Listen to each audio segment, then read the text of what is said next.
$21,000. That's what Dark Magical Curtain featuring Dark Magician Girl's art just sold for in Japan. Not once, but several times. $21,000. One sold for 21 grand, one sold for 20, one sold for 19. So it's been kind of like in that range. But so far, a handful have been selling for that much money, from owner or person that pulled it or store to collector. 20 grand, cash, raw, non-graded. That's what we're talking about right now. Now, kind of hop into it. I hate talking about pricing, but I feel like there's a lot of misinformation with this. So I figured I'm gonna give you what I know and what I've been seeing, because I've been kind of keeping an eye on it. I'd rather you at least be in the know and know what's going on. Okay, let's talk about it. So the Limit Over collection came out in Japan, and this is the first set that features serialized Yu-Gi-Oh cards. And essentially what happens is you have this card, right? Pretend that this is Dark Magician, right? You can pull it like this. It's normal. It's what we always grew up with. You also have one step above called the Overframe, which is basically the same card, but now the card is popping out. It's ultra rare. Looks cool. Looks fancy. But let me assume you want more luxury. So you can also get the Starlight version of that same card, where it's like the card's popping out, but now it's very, very shiny. Now, if you want to get even more beyond it, you have what's called a Grandmaster Rare, and this is what's serialized out of 100 copies per region. Per region part is important, by the way, and we'll talk about two here in a second. But essentially, the card features like a black background. It has hieroglyphics, and then, of course, a number in the bottom that tells you how many exist. So I mentioned per region. Right now, there's 200 copies per serialized card, and I believe there's like 18 in the set right now, which is a surprise, by the way. Up until this point, all they promoted was Grandmaster Rare, Dark Magician, and that's what we kept, thinking and dreaming about up until the set came out yesterday. And then the first thing I see on the internet is we have serialized Dark Magical Curtain, Dark Magician Girl in there, Gaga Girl. We had Utopia. We had Stardust Dragon, all in the set. The set is insane. This set is insane. So if you live in Japan and you happen to get a box and you pull a Grandmaster, it's going to say 1 out of 100 in the bottom corner. If you're outside of Japan, you find a box, let's say in the Asian region, yours is going to say 1 out of 100A. And whenever we get it here, I assume we're probably going to say 1 out of 100 US. Europe's going to say 1 out of 100E. So essentially, it's 100 copies per region. We haven't gotten confirmation how they're going to handle it in the rest of the world. But as of right now, there is 200 copies available for every single serialized card.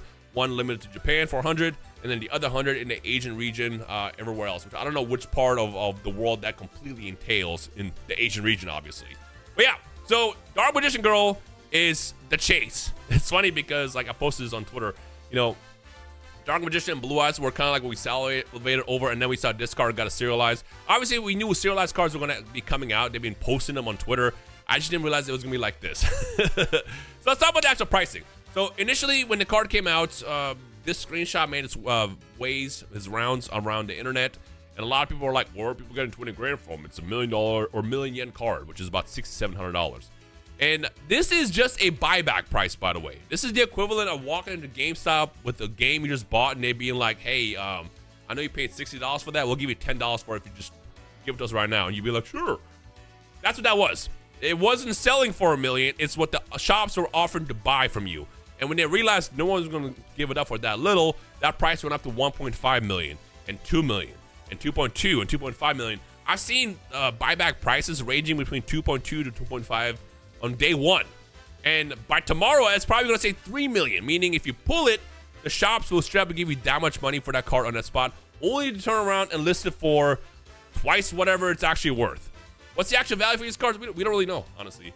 The key here is when it's serialized, it's kind of hard to gauge because, like, serialized cards can be funny because if it's something as important as Dark Magician or Dark Magician Girl, it could be $50, $60, $70, $80, $100,000 for that card because only 100 people can have that copy of that card in that specific region. But if it's something like Synchro Emergency had a serialized card sell for $2,000 yesterday, which I feel like is kind of underpriced, but at the same time, who wants that card as a collector card? You know what I'm saying? Like, maybe somebody bought that card to put in their deck because at that point, $2,000 is what people sometimes pay for luxury cards. Or they might grade it, I have no clue. But the important part with serialized cards isn't necessarily that it's serialized, it's what it is.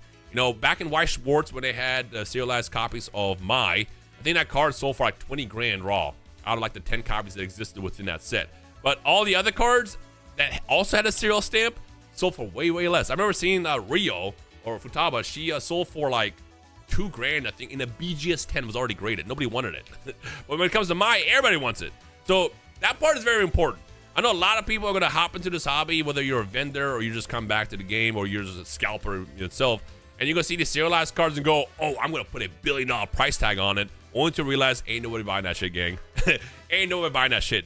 But I'll tell you one thing, if that shit says Dark Magician Girl or has Dark Magician Girl art, it's gonna be worth probably way more than you think. But if it's some random boof-ass card like Dark Magic Talisman and it's got the Grandmaster rare around it, it'll probably sell for a couple $100 maybe. Who knows? 100 copies don't mean shit if nobody cares about the card. That part is very, very important. Keep that in mind. But I will say this, what I do like about this release is how they covered every single ground. It's not like a matter of like, oh, so does that mean I won't get to play the game because this card is a Grandmaster? No. The cards had several versions of the card within the set. Let's pretend that Dark Magic Talisman has a Grandmaster in the set. So you had the normal version, which you can pull, which looks like this, which will probably be worth like $1 or something. Then you have the next step up, which will be the overframe. And overframe will be like this, with the card popping out. Next level in luxury, but still not the biggest thing. And then they have a prismatic overframe, whereas this card popping out, but now the border is like all shiny, and the whole card is shiny. So these are probably like the luxury ones that people will put in their decks. For comparison to the $20,000 Dark Magician Girl, I've seen Dark Magic curtains listed for like $700 to $800 to $1,000, and people are buying those. So you don't necessarily need the Grandmaster rare, obviously, to play. You want that for collecting, and some might even just collect the Starlight version because $700 sounds a lot better than 20 grand. But you just know there's gonna be a lot more of these cards available than obviously than the Grandmaster. And of course, the final rarity is Grandmaster rare, which is the one that we see the last couple months. It's got the hieroglyphic black background, super shiny, and of course the serial number in the bottom to dictate how many copies of this card exist. So this is where we stand right now. Day one into the release of this. Whenever we get more information, we'll definitely talk about it. But right now, it's still a lot of hype. For all you know, the pricing might die down. But I feel like with something as limited as serialized cards and knowing that only 200 copies essentially exist of these cards within that region, both regions combined right now, price could do whatever. It could shoot up tomorrow. It could go down tomorrow. Like, at the end of the day, it's supply and demand. And while the supply is always going to be low for serialized card, the demand might also not be as high because not everybody just has 20 grand to drop. But at the same time, collectors nowadays, people would just be finding fortunes, whether you're crypto babies or you just inherited money or you just been working hard and you got billions of dollars to spend. You know, you never know who's going to enter the hobby one day and will want something. And if there's a serialized block, like a barrier blocking you from getting that card, your price that you're willing to pay might go up easily depending on how rare it is or how badly you want it. So that's something to kind of think about when you look at serialized cards. But that's pretty much everything. Let me know your thoughts about the first serialized cards. You know, the crazy thing is we still have next month where they're going to drop the next set called The Rivals, which features Blue Eyes White Dragon. And now that we know, and I don't think they've revealed all the cards in that set yet, but now that we know how Heroes went, they're going to have more serialized versions in that set as well.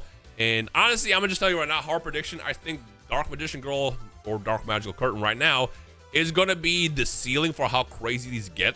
Because end of the day, even though Blue Eyes White Dragon and, you know, Dark Magician are the face of Yu-Gi-Oh!, Dark Magician Girl has a different kind of like spell that she puts people under. Again, keep in mind, this is still just a spell card that has her art.